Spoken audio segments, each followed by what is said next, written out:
फिर हम आ जाते हैं जो लोग थर्सडे को पैदा हुए हैं। थर्सडे को जो लोग पैदा हुए हैं उनका लकी नंबर है 2, लकी कलर है पर्पल और आप सिट्रीन पहन सकते हैं। सिट्रीन एक येलो कलर का बहुत प्यारा स्टोन होता है। अक्सर लोग उसको येलो सैफायर से कंफ्यूज कर लेते हैं, बट सिट्रीन जो है वो आपके सोलर प्लेक्सस का स्टोन होता है जो यहाँ पर होता है।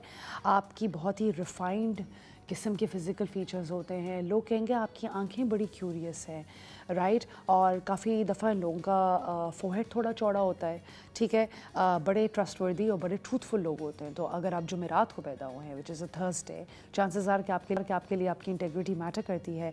फ़िलासफ़ी, एडवाइज़री, पॉलिटिक्स में आप बड़ा अच्छा काम कर सकते हैं और ये आपके लिए बड़े अच्छे एक्चुअली करियर ऑप्शंस हैं। प्यार में आप बहुत एक्सप्रेसिव हैं और आपको अच्छा लगता है लोगों को आप बताएं कि आप कैसा फ़ील करते हैं, बड़े खुल के बात करते हैं, राइट। और आपकी थोड़ी एक वाइल्ड साइड भी है। फिर आपकी एडवाइस ये है कि अपना टेम्परामेंट थोड़ा इन चेक रखें। काफ़ी दफ़ा आप लोगों से कुछ ज़्यादा चीज़ें भी शेयर कर जाते हैं। देखें, ज़रूरी है अगले बंदे को ये बताना बात कि नहीं